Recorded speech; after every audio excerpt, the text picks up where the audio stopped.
Hey folks, it is Andy Hamilton. I'm here with Jon Freeman. This presentation is being recorded for the University of Idaho Career in Fire and Fuels course. And I've known Jon for a long time, and I will let him introduce himself. Take it away, Jon. All right. Good morning, Andy. Good morning, everybody. Thanks for having me. And like Andy said, yeah, we go back a little ways. He's some of this will be old news for him, but hopefully useful for you guys. I'll kind of Andy, I'll keep it at the kind of 10,000 foot view for a bit, and if you want me to dive deeper into stuff, just let me know. Absolutely. This presentation, the template for it will look pretty familiar to a lot of the other presentations you guys have got. I went ahead and used that, modified it a bit for myself. But starting off just with the background info, the title I hold today is kind of a full-time air attack or air tactical group supervisor for the U.S. Forest Service.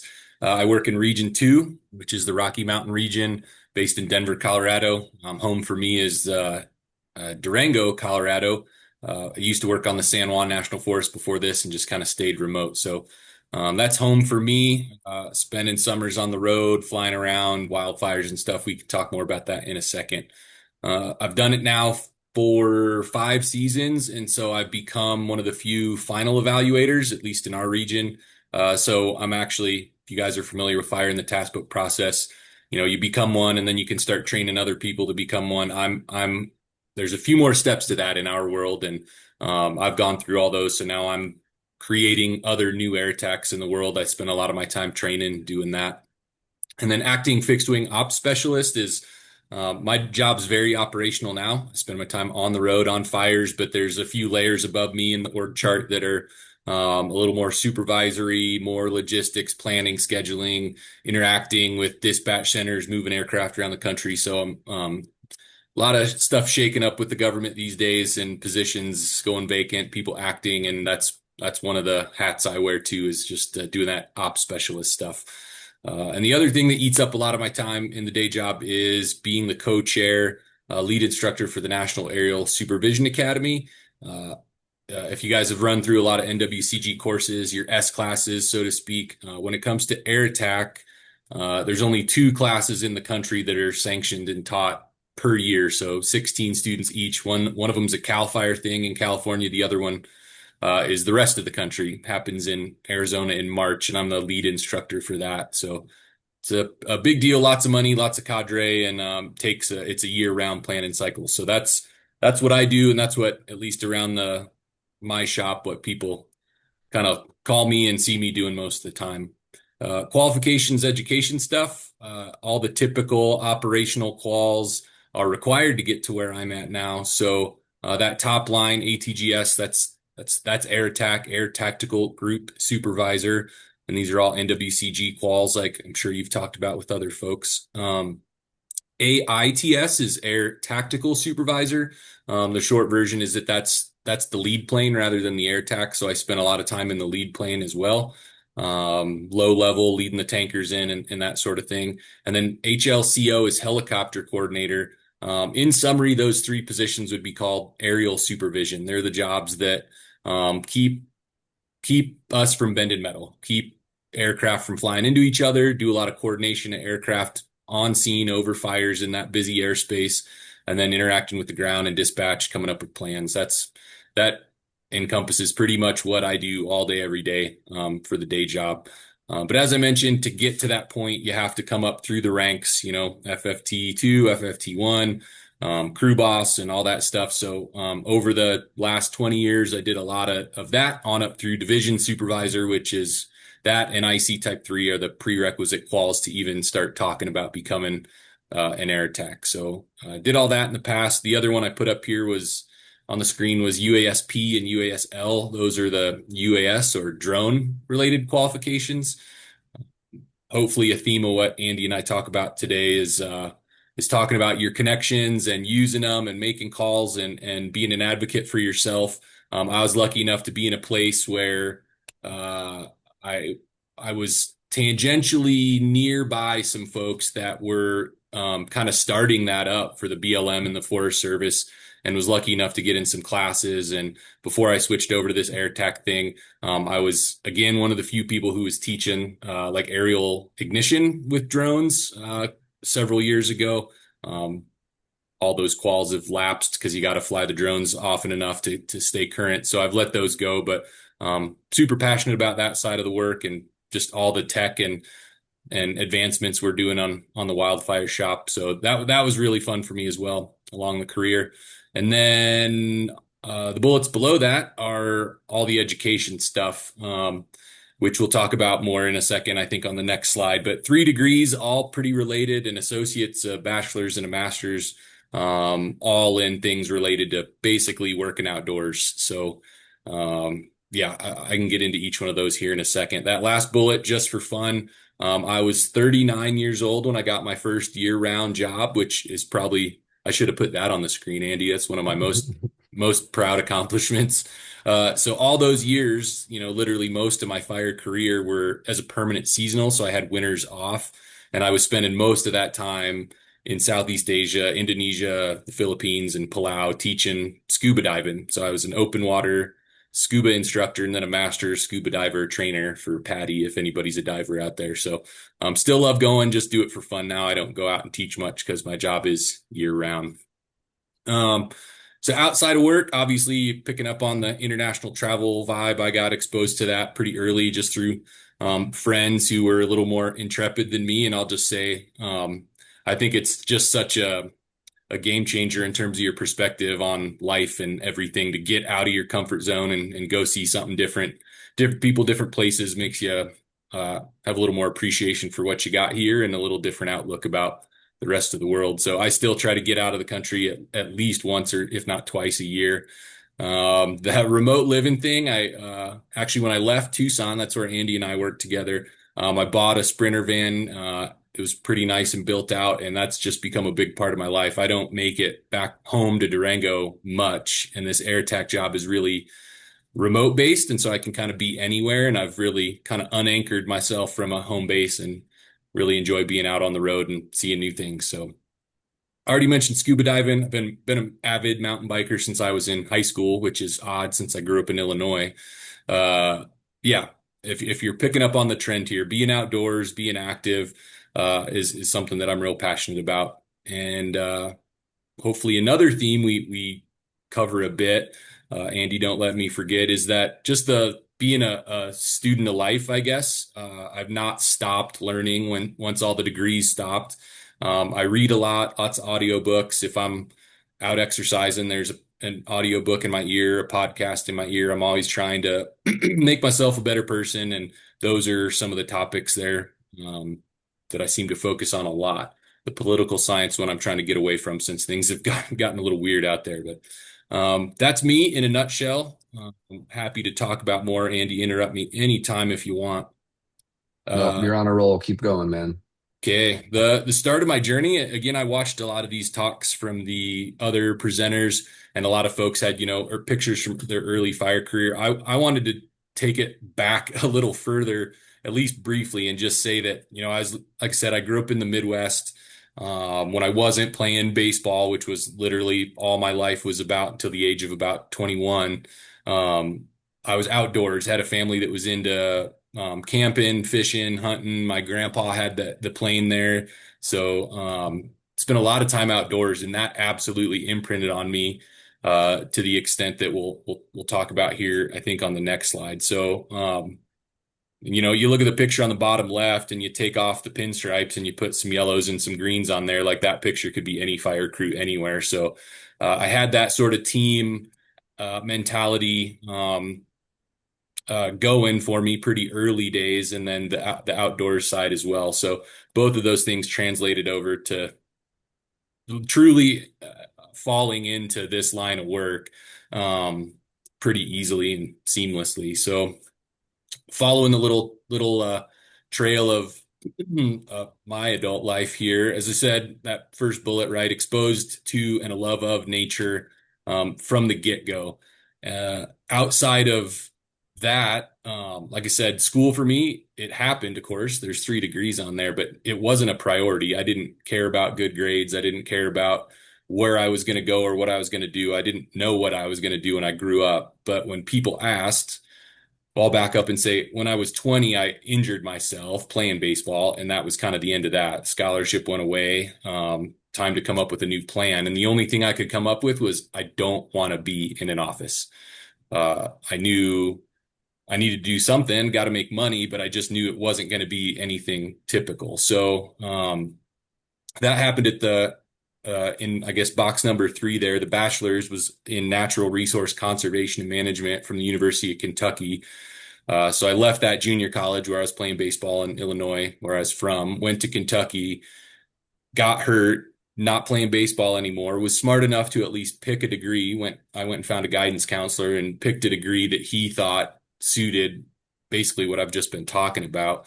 And it was one of those kind of key moments when you look back on which path you chose through the forest. That one got me going down this path that I guess I'm still on today, 23 years later. So, a key thing on that stop along the way was that that natural resources degree required an internship.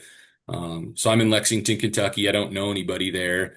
All my classmates were taking the easy route, going and getting a summer internship at the city parks, county parks department, picking up some trash, getting the signature they needed, and calling it done and having a fun summer. My advisor was like, look, I think, I'm seeing where your head's at. I know you don't have a connection to Lexington. What do you think about, like the National Park Service or the Forest Service? And like, man, I'm a kid from the suburbs in Illinois. I don't know what any of that is. So he handed me a phone number, said, call this guy. He's got a cool job in Colorado, and I bet he'll hook you up. And 2 months later, I was living in Fruita, basically Grand Junction, Colorado, working for the National Park Service for free housing and $8 a day. And it was at a small park that I got exposed to everything. So at the big parks or the big forests, there's a trail crew, there's a weed crew, there's a fire crew. But at the little parks, everybody kind of does everything. And without going too far down the rabbit hole, especially back in the day, so to speak, a lot of these places, fire was a collateral duty for everyone, and at that park it was the law enforcement ranger, the maintenance guy, and the resource folks. So one week I'm doing peregrine falcon surveys or getting shown how those work. The next week I'm doing trail surveys, and the next week I'm in S-130, 190, not knowing what I'm signing up for. And again, that was 2001 in Grand Junction, which if anybody's a student of fire or student of fire history, you'd know in 96, that was Storm King Mountain. And so the folks teaching this class, including the weather service guy, are literally, they're breaking down. Like it's 5 years later, but they're still like emotionally struggling, telling the story of Storm King to us new kids, right? And it's like, wow, this is some powerful stuff. Nobody was breaking down, crying, talking about the trail crew or peregrine falcon surveys. So needless to say, it had my interest picked. So that summer I got to see two fires. Amazingly, I still remember their names because I don't remember the names of the fires I was on last month, but it was the Par Fire, a single tree juniper above a golf course, hence the name, in Grand Junction, that took 10 minutes to dig a line around. But the second one was 10 acres of sage called the Ute Fire that was that two single engine air tankers came and dropped on right over my head. A crop duster drops 1,000 gallons of retardant, and I was like, this is the coolest thing I've ever done. So that turning point led to everything else after it. So at this point, we're down in the box on the bottom left, these temp biotech seasonal jobs. That was just an in between two college semesters. So I was only there 3 months. But the next two summers were post college. And so I went out to Northern California, Lassen Volcanic National Park, and then at that point was ready to move. So I packed up the Tacoma and moved to Colorado and got a job at Rocky Mountain National Park. Same traffic though. I was always on the biotech side. I knew I liked using my brain. That Rocky Mountain summer, I spent the end of that year in 2003 helping out Alpine Hot Shots. So I got exposed to quote unquote real firefighting. And it was fun. It was hard work. But I always knew I wanted to use my brain a little bit more than that. So Needless to say, I did not go down the hot shot path, and you'll see a pretty non-traditional route here leading to the rest of my career. That winter, I was just unemployed, skiing every day, figuring I'd go back to my temp job at Rocky Mountain National Park the next year. But again, connections, using the people you know, making calls, expressing interest. A former professor of mine at the University of Kentucky had just moved to Colorado State University in the fire science, forestry sort of program. And all I did was just send him an email, just said, hey, I'm not really passionate about this grad school thing, but it's something I've been curious about. And what do you think? And lo and behold, I think it was February, I got a call from my boss at Rocky Mountain National Park who said, hey, you got till Friday to decide if you want your job back. And that Wednesday, that professor called and said, "Hey, I've got the full ride for you, a research assistantship. We're going to be doing a project looking at whether fuel treatments slow down wildfires, and so the next 2 years could be covered. We'll get you a degree. You'll be an employee of the university." And honestly, it wasn't like an absolutely yes. It just seemed like a little bit better option than going back to my old job, right? A new challenge, I guess. So again, sort of fell into starting the master's project, which turned out to be incredible. 2 really fun years. I learned a ton, but grad school for me, I think, everybody's got a different opinion, but the way I learned it was that a PhD is going to make you an expert in some topic. The master's is going to make you uh, pretty good at all of them. What I left there with was the ability to really discern and debate and process ideas, right? It made me a more critical thinker. Um, had a lot of fun, did a lot of research, absolutely missed doing fire. So the goal was to get back into it as quick as I could. I did a little diversionary tactic there with 2 years as an FIA crew member, and then eventually a leader. That's a forest inventory and analysis. It's a big program that the Forest Service does. Again, kind of more plots and science. I was promised I'd get some fire assignments, and I didn't, so I didn't stick around long.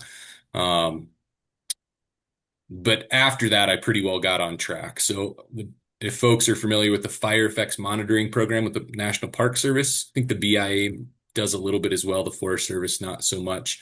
I found that niche. And again, it was just making phone calls, expressing interest, not just being a resume on someone's desk, but actually showing off who I am and the passion that I'd have for something. Made some phone calls and landed in the Black Hills of South Dakota on a crew that does exactly what I wanted to do, which is a bit of science, looking not just at, digging line around fires, but what's fire doing to the landscape? How's it changing biodiversity? How's it changing the fuel load? All of that sort of stuff. So doing some plots one day and then going and putting out fires the next day, to me, it was absolutely perfect. And I did that for quite a few years there and in the Tetons, another National Park Service job. Um, and at that point, it was kind of a turning point for me. I think I was about 30 then. Um, and I'd always said that I wanted to be either the most operationally savvy, uh, like fire science guy, or I wanted to be the kind of the smartest, most science savvy operations guy. And I was kind of riding that line for a long time. But there's some writing on the wall that at some point that going down that road of fire effects monitor, fire ecologist, it was going to kind of cap out in terms of my ability to challenge myself. So that's when I decided, I'm going to go with option B. I'm going to be a smart, science savvy firefighter, so to speak. So I switched over to the fire use module world, which is where I met Andy. Um, I had jobs doing that, and I was exposed to that in the Black Hills as well. And then in the Tetons, we actually started a fire use module there that still exists. But then I came down, worked on the module in Tucson with Andy, in the Smokies, with Whiskey Town in Northern California, bounced around a lot. Which eventually led to me becoming the captain, or basically the superintendent or the boss of a fire use module. And I did that in Colorado on the San Juan Columbine Wildland Fire Module. So that was my last gig of doing firefighting on the ground before I switched to this. This change happened in 2021, and I've been doing it ever since. So that's the route I took to get from that guy on the top left dragging a torch to being the guy in the bottom right, bottom left, flying above it all, kind of running the show from that side. So, interestingly, I'll just say a lot of folks in my world, nobody came down that avenue. A lot of folks were career hot shots, career smoke jumpers. Plenty of folks came up just, a little more typical district life, like on an engine, AFMO. There's a lot of folks that did that as well. But this kind of fire science route, non-traditional at all, but I'd say I've been met with a ton of success. I've been welcomed into their world quite well. I mean, I'm running the academy for them now, so it's worked out really well. I don't put the science brain on very much, but the job of air attack, in which, Andy, I'll leave it to you if we want to get into what that looks like here in a little bit. But I get to use my critical thinking brain all day, every day, solving big, big puzzles, with a lot of consequence as well if things don't go right. So the challenge is absolutely still there, and I love it. I tell people I'd retire in this job. Looking at what I enjoy about this, I guess each picture kind of has a piece of that. So bottom left, that's a picture that actually was the opening salvo of the Teton Wildland Fire Module. There, it was my fire effects crew and the Teton Fuels crew came together, and got certified as a Type 2 Wildland Fire Module, and that was the Red Rock Fire there on the Bridger Teton National Forest, 2010, 2009, something like that. Yeah, so literally just being out there in the woods, awe-inspiring scenery and watching fire do its thing.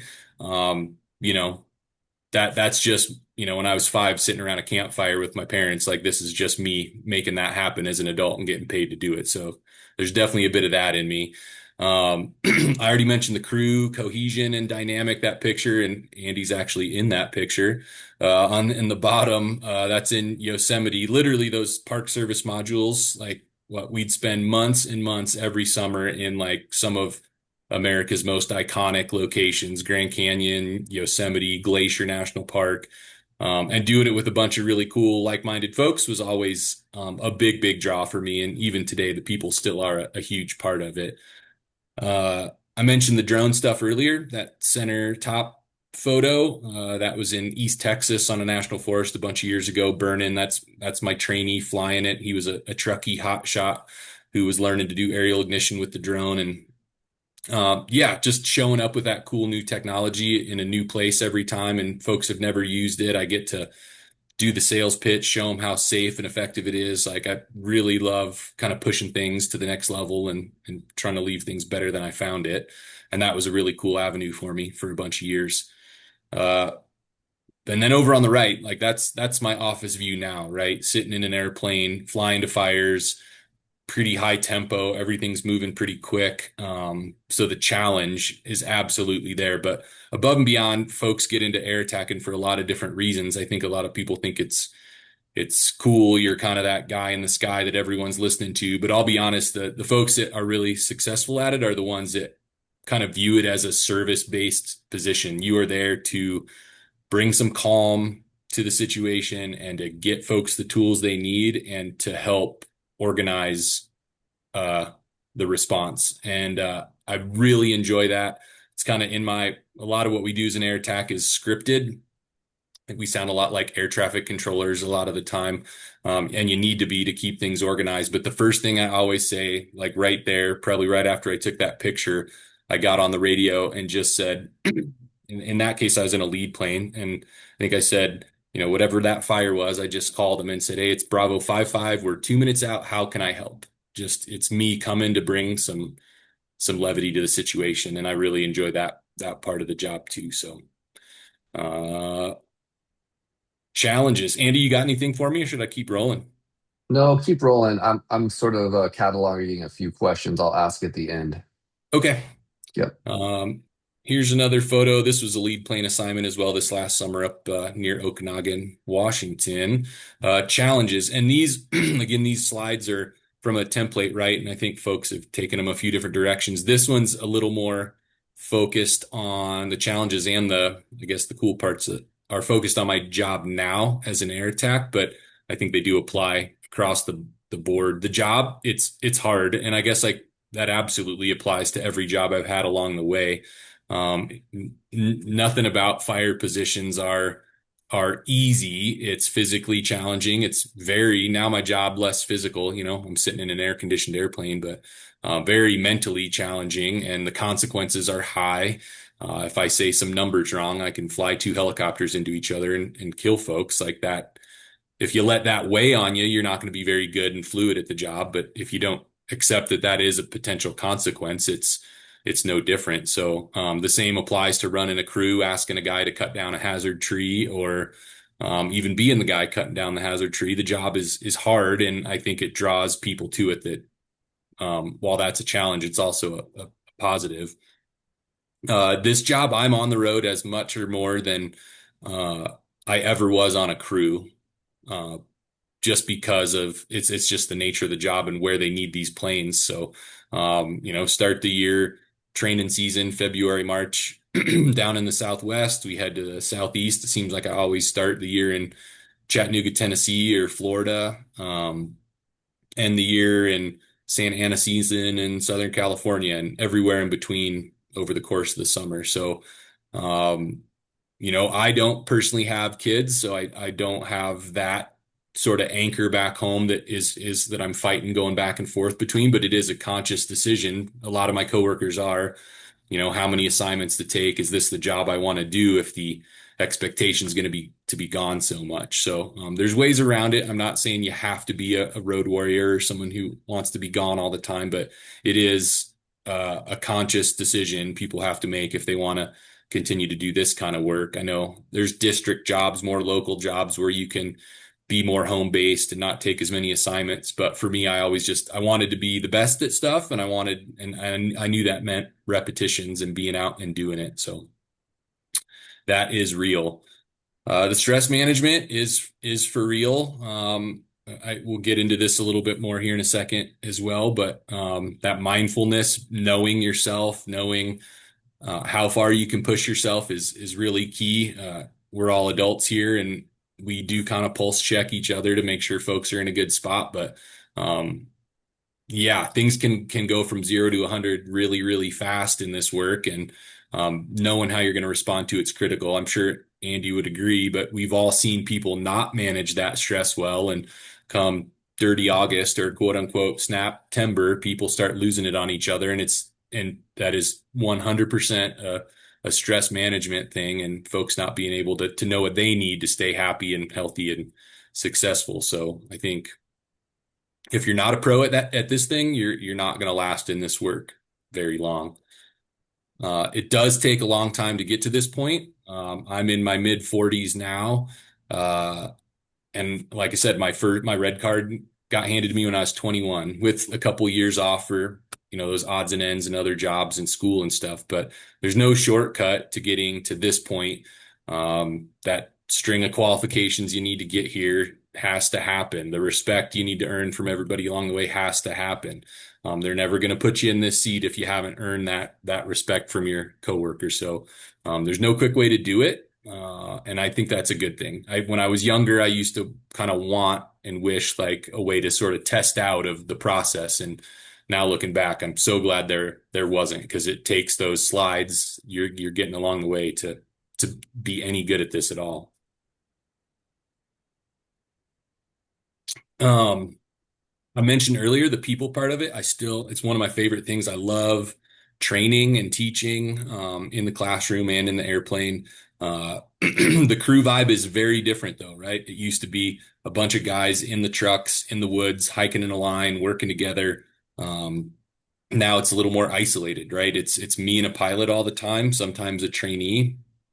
So it's a small crew, but it's still a crew, and the camaraderie, what the term in aviation is CRM, or crew resource management. It's a concept we stole from the FAA and other international aviation committees. It basically gets at the human factors, which as I mentioned before, the people side of the job, the sociology of the job is really, really interesting to me. And that is a big part of this job. Trust me, at some point in my line of work now, you are sharing a brain with the other people in the airplane, and because things are happening that fast that you really have to be. So, building that dynamic with other people to me is still super interesting and a lot of fun, and sometimes really, really challenging, depending on the personalities. Benefits, that's me flying over the beach in Naples, Florida in March of this year, right? Like, and my hotel is down there on the beach. I don't sleep in a tent anymore. I don't breathe smoke anymore. Again, the office view is not terrible. Um, you make a difference. And again, I'll say this is my job now, but I would take it on back down the line. When I was running a crew, I was making a difference for the GS4s that I was given their first real opportunity to, or opening a task book for. I really enjoy being able to be a part of this process, right? I've had mentors throughout most of my career because I reached out and, I saw somebody smart and who'd done what I'm trying to do before, and I expressed interest to them, and they've helped me along. So I'm just trying to give back uh, to other folks that aren't quite as far along the process as me. So in my day job now, I do truly get to wake up in the morning and feel like I'm making a difference. Uh, the folks that you're calling on the radio, it's very rare that they don't seem very thankful to hear your voice and hear your input and accept your assistance. So that feels really good. Um, but I think that applied all the way along the chain, right? If you're in middle management or you're a squad leader on a crew and you don't enjoy like helping the people out down the chain of command from you, I'm not sure this is the best job for you if you're just in it for yourself. So making a difference, helping other people out is really what keeps me going. Uh, again, pretty focused on the aerial supervision jobs, but a lot of people, and I can remember when I was kind of at, I think most of the folks that'll listen to this, like early days, you're thinking about FFT2 moving to FFT1 and working on your chainsaw certification stuff and maybe dabbling in a few other things, your helicopter crew member. You're not really thinking like, well, what is this job going to look like 20 years from now? Um, but I would recommend that you start a little bit, trying to picture what looks like it might be fun. I knew, harken back to the beginning of this call, I knew I didn't want to be in an office, right? What did I see? Like, my crew boss or my superintendent, who is his boss, an AFMO or an FMO? What's that guy look like? He does most days. Sit in an office, like, gets in his truck and comes on out to the woods once in a while. But I knew that district thing wasn't going to be it for me. So I started thinking about what I could do to stay out there engaged doing it really. So, um, I started thinking about this air tech thing a lot earlier than I needed to, but it really got me pointed in the right direction. And this job for sure, super engaged. I'm quite a ways up the org chart. I make a very livable wage now, which is great, but I don't have to sacrifice that, being out there operational side of the job. I get to do a ton of time training and mentoring. And again, it's not that I think I've got a ton of that I'm special in any way, that people should listen to me or let me train them, but it is a thing I'm passionate about and I put a lot of effort into. So I love doing the job. We joke a lot about, once you've been in air tac for a few years, you never get in the front seat again because you're always training someone because it's like a lot of quals, it's sought after and there's a shortage of us. So I do train a ton. I mentor a lot of folks that are like I mentioned, these are people at the pinnacle of their career coming to do this. They're hotshot superintendents or smoke jumper foremen, or they've been an FMO for 10 years and they want to come air tech. So these are people that are normally mentoring. Now I get to mentor them in this new line of work. So super cool and a lot of fun. It's a new challenge every day, not just operationally, but taking each new personality and kind of getting them to get what we do. Uh, this part's great. I know I've said a lot of positive things about the crew vibe, but I have experienced snap timbers as well, and it's pretty nice to not be a part of that. I'm super autonomous. I'm, kind of that lone wolf out there in my single resource job. And other than the pilot, I choose what hotel I stay at. I choose which flight I take to get to my assignment. I choose a lot of things, and that's really quite nice as an adult to not have someone micromanaging my lifestyle. Fitness and comfort, it's great, right? I'm as in my mid 40s, I'm as fit as I've ever been because I have more free time. I'm not breaking my body down eating camp food and hiking with a heavy pack all summer. I get to choose what I eat. I get to choose my fitness routine, and that's been really great. So, I loved what fire did for me through all those years. It taught me a ton, but getting away from that is also now really nice. Do I miss it a bit? Yes, but I'm pretty happy with where I'm at. And as I mentioned, the view, not bad at all. Oh, right. The KSAs. I think I combined these. These were separate slides before, like one for the work and one for life. And to me, I guess I don't view it as so black and white. The balance between the two is critical. I'm definitely not my job, but I love my job, and so I've kind of combined it all into one slide here. So KSAs is a term we've used on USA jobs and in this world for a long time. Little essay answers to questions about why you're the best person for the job. Applying it to this was a little different, but I think I'm getting the intent. Andy, let me know if not. So knowledge for the job, it's my job now, but all of them, right? There's no shortcuts, like I mentioned. You need the background, and there's different approaches, and I've talked about this for years, and I think this happens on crews everywhere. The debate between staying in one spot and working your way up an org chart versus bouncing around. I was the bouncing around guy. It suited my lifestyle for one. I wanted to see new places and do new things, but personally, I would advocate for being open to moving around. You'll see the way different people do things. You'll get more slides because you'll have more different leaders that you've worked for, different fuel types, suppression versus prescribed fire, getting exposed to aviation. I never had a full-time aviation job until I took the air tac job.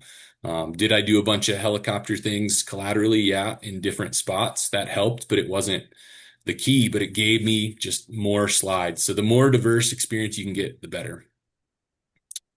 Uh, Knowing people is huge. This job eventually, I tell a lot of people, like even my job now, people think it's pretty complicated, but the job is a lot of it is pretty cookie cutter and cut and dry. There's a bit of a formula you can apply to fires from one place to another to help put them out or light them in the case of prescribed fire. But the people are what make it different every time. So I really enjoy knowing myself and getting to know other people, and that interaction with them, knowing how people work is key to being successful at this job. And that's a little vague, but we could talk about that for hours, so I don't want to go too far down that road. Skills, again, it's important enough. I'm putting it on there twice, right? There's no shortcuts to understanding fire skills. I can't I talk to folks on the ground. I'm talking to the IC, to the divisions, to the hotshot superintendent, to the engine who's responding to the new initial attack. And there's no way for me to talk to them or them to believe anything coming out of my mouth if I can't put myself in their shoes. So knowing how all of those people operate is critical.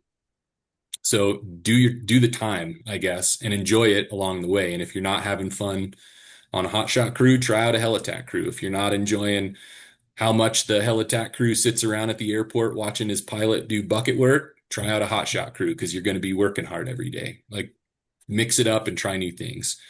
Um, Hopefully, I think this is becoming more and more acceptable. Back in the day, we didn't talk about our minds or our emotions very much on fires, but I know like the crew Andy and I were on together. We did the Myers-Briggs personality test, and it was so eye-opening. And we do that at the Air Attack Academy now because of that experience we had where we all stopped and looked at both ourselves and our coworkers and understood how everybody worked. I guess getting back to that people and knowing yourself side of things. So understanding how people work is key. Critical thinking, decision making, stress management, mindfulness, all this stuff.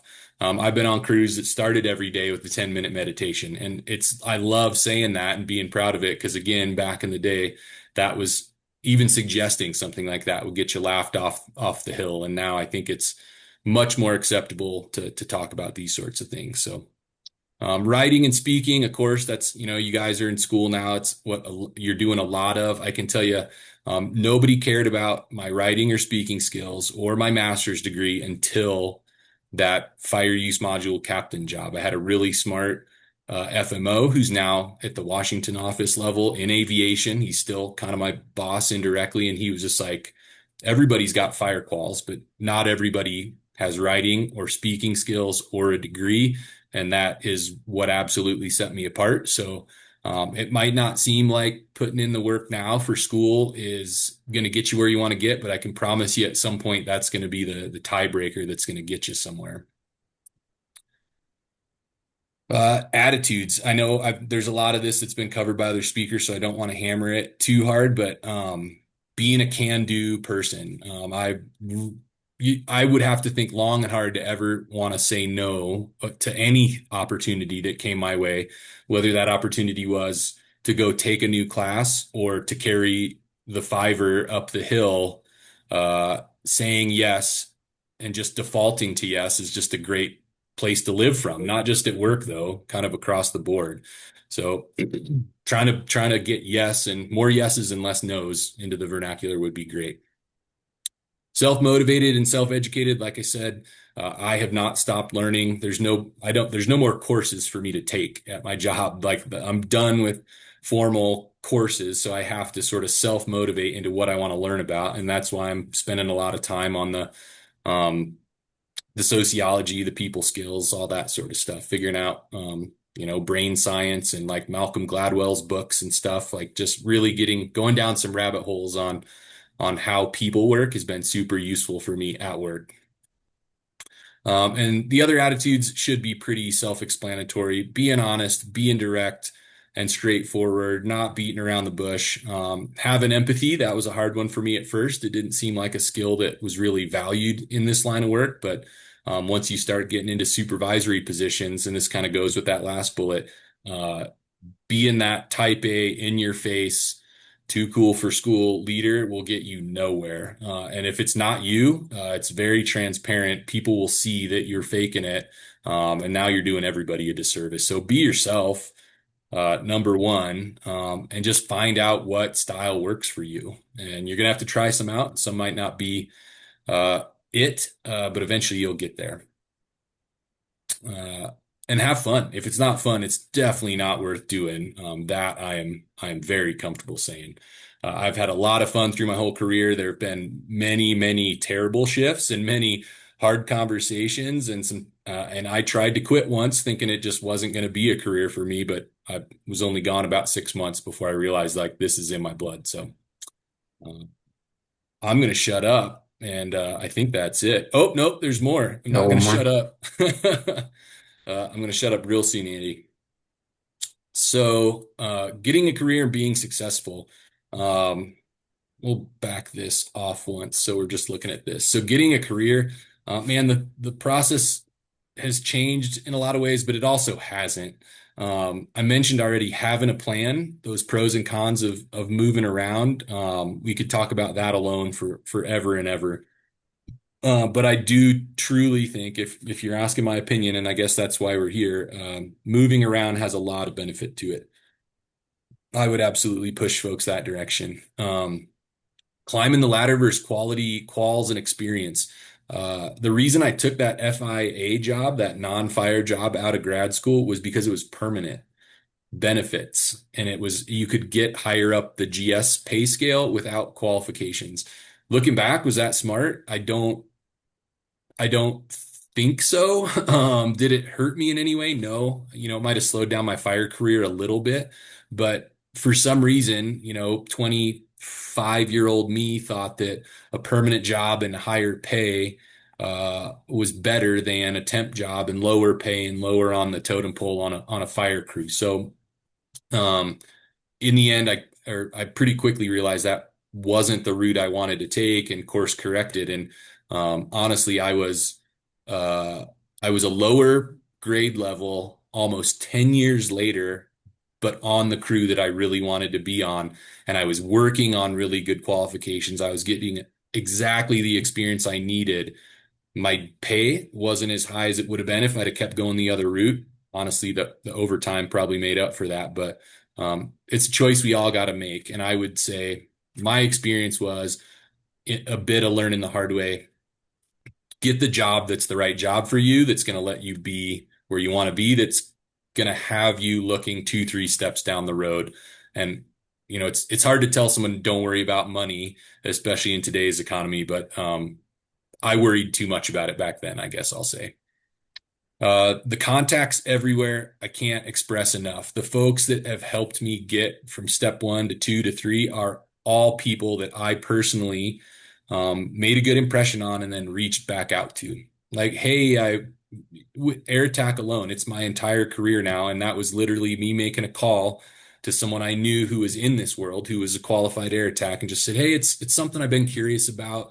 I'm sure it's probably too early in my career to think about it. This is kind of the pinnacle, right? And he was like, your phone's going to ring in 5 minutes. And I got a phone call that got me the ride along and the exposure and then the paperwork. And then pretty soon I was in the academy, and all that started from me just expressing interest, making a call. So put yourself out there. Sometimes it's not comfortable. You don't want to ask for a lot, but really, without that, it's a lot harder to get somewhere without putting yourself out there.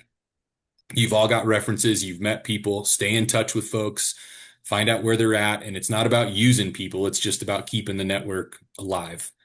Your resume does matter. I will say that to me, I can't remember last time I hired someone off a resume. But if it was a garbage resume that was disorganized and they probably didn't get a job. But I'd say the more important thing has always been that interest. Talking to someone on the phone, even better in person, then your resume isn't just some anonymous person's piece of paper. You're a real person at that point. So the resume matters, put some effort in, but more so keep those contacts alive. And do, as I said, you can see my career trajectory there. It was a little all over the place at first. But that was me sort of reassessing where I wanted to be and thinking, is this is this where I need to be, and is this going to get me where I want to go? So don't be shy about full stop, move a different direction, take a break from fire. If it's not feeling right, go back to school, whatever. Um, but I guess that just comes back to knowing yourself and knowing where you're trying to go. How to be successful once you've got the career, you're on the trajectory. That attitudes list from the last slide is got it summed up. I won't beat that dead horse any further. The healthy work-life balance is huge. The folks that I've seen leave this job that were great at it, but just didn't manage it well, has been sad to see. I think they're all off doing other stuff and they're healthy and happy and they did what was right for them. But I think maybe they'd have stuck with this longer if they knew how to ride that line a little bit better. So again, I'm really hammering away on your mindfulness, your self-awareness, knowing what's working for you and what isn't. But there's no way I could do this job if I didn't have that balance, being able to, work remote, go on a bike ride midday when there's nothing going on. That is what really keeps me happy and enjoying the job and liking the people I work with.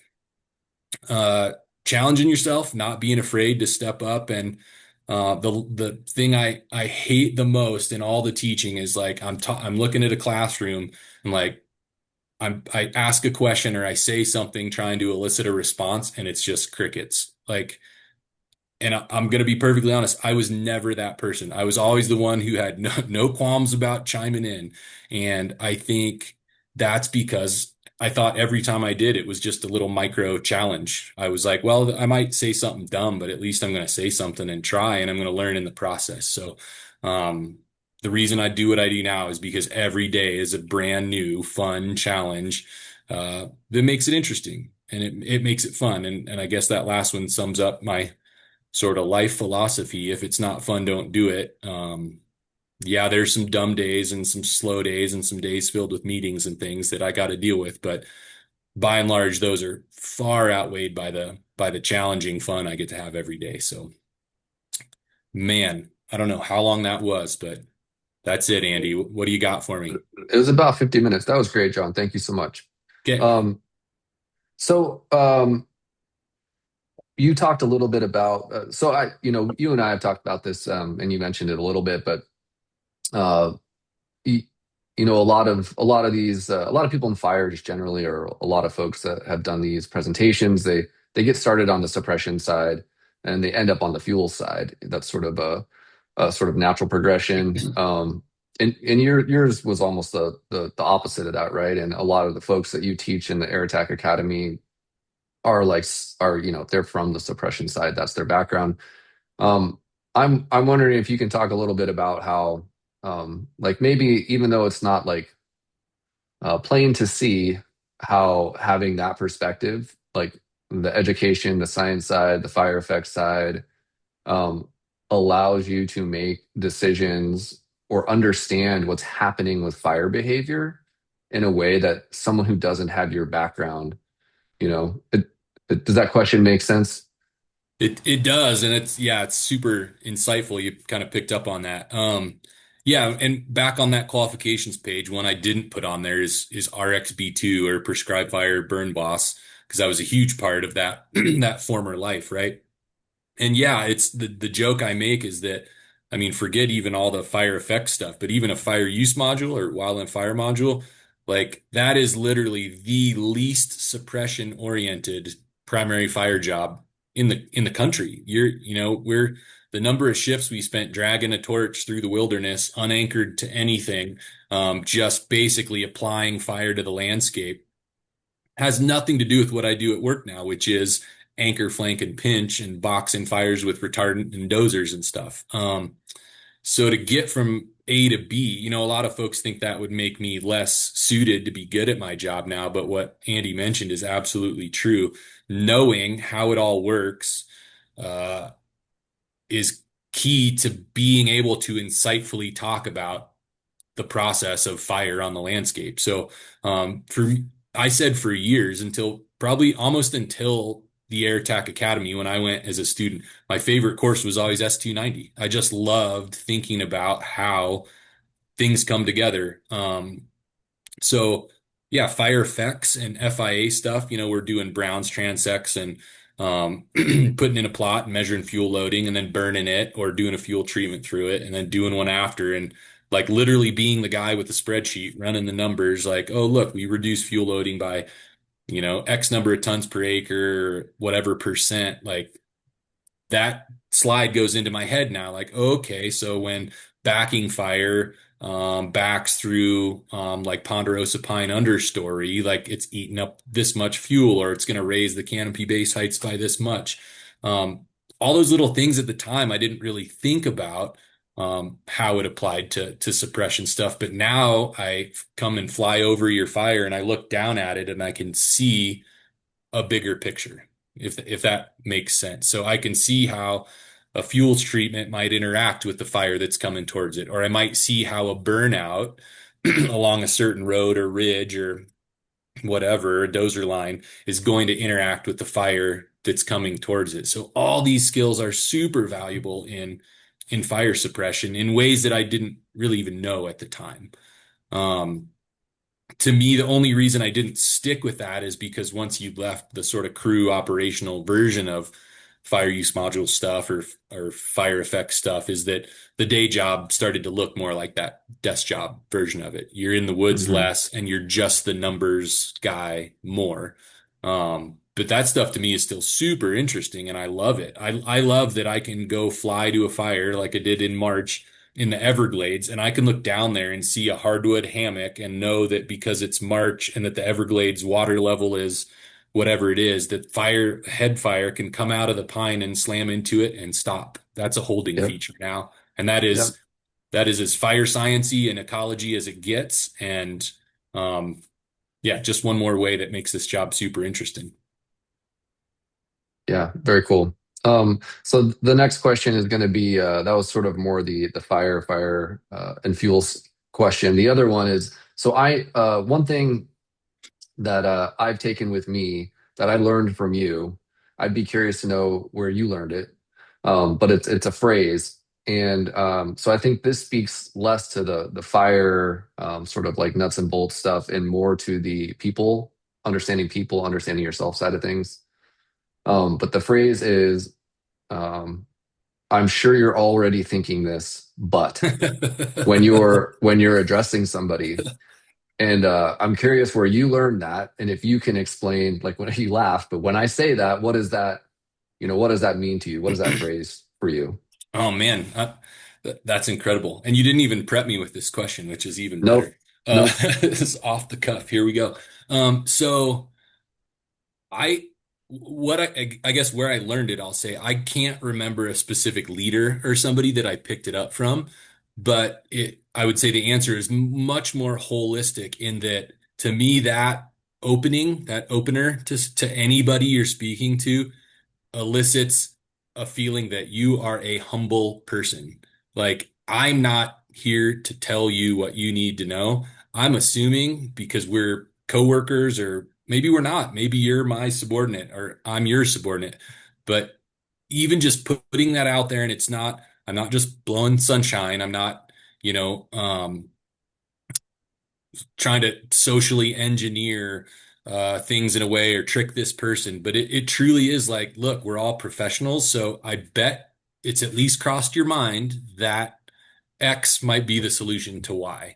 And I use that those exact words and those words in many other ways all day every day in my air attack job, 100%. So I'll fly over a fire and I'll look down, and me and my pilot are just kind of BSing. We're talking about what we think we want to do, and the first thing I'm going to do is say, like, how can I help? Right. And they might have ideas, they might not. Sometimes people are really overwhelmed, and sometimes they kind of think they already know what they want to do. But if it's 180 off from what I'm thinking they need most, I can almost guarantee they're going to hear me say, hey, you're probably already thinking this, but I could see us catching this fire on Cold Creek Road using 4 air tankers. And if you can order 2 hotshot crews, I bet between the two of us, we can have this thing boxed in by the end of the day. And saying it that way versus saying, you're screwed. I know what you need. Here's the answer. I'm going to do it unless you tell me otherwise. Imagine how me and that person, that IC or whoever it is, a division supervisor, are going to interact for the rest of the day. One of them builds the team and the other one completely breaks it down. So, um, I do it with the trainees I have too, and they're probably not already thinking something, but I'm still going to say, like, you've been in fire for 20 years. You're really good at what you do. I bet if you think about it, like, you're already thinking this. So it truly is just a way to, and at this point, it's completely subconscious. I'm not even thinking I'm doing it anymore, but it is a way to Yeah. build the team as opposed to break it down, if that makes sense. Yeah, absolutely. I always I always found it to be um a way to a way of being generous to somebody who may not have already thought that. It's a way of giving them the answer to the test that allows it, to be theirs or allows it to be a collaboration. Um, and the other side of it is it's respect. It's like you know um, you probably have thought of this. Like um, I'm respecting the fact that you have experience, you have a thought process. So anyway, I've always liked Uh, that. I've taken that with me to all different parts of my life. So I thought I'd bring it up. 100%. I guess the slightly more devious way to approach that I hear a lot at work is that the art of air attacking is the Jedi mind trick to put Hmm. your idea into someone else's head. But truly it is like, I'm not up there to take credit for the results, whether they're good or bad. The idea is to get to the end state, which in my job Hmm. now is generally to put a fire out. And so if my idea what I hear a lot is I'm having those conversations is a response from the IC that's like, oh yeah, yeah, I was just gonna call you and say that. Or yeah, yeah, I was just thinking about that. I'm like, that's fine. It can totally be your idea. I don't need credit for any of it. Let's just get her done. And that's usually how it works. Because you're approaching life with that humble um, team-oriented approach, not I'm here to save the day. And you're not wrong. It does apply across the board, in Yeah, relationships at home and with friends and in other times I'm not over fires. It is a useful tool for sure. But again, go back to the last slide. If it ain't you, don't fake it. People are going to see right through that if you're completely full of it. So, sure. All right. Well, I think that's a good place to leave it. Thank you so much, John. I'm gonna go ahead and stop the recording. okay, great talking to you. If anybody has questions, follow-ups are totally allowed.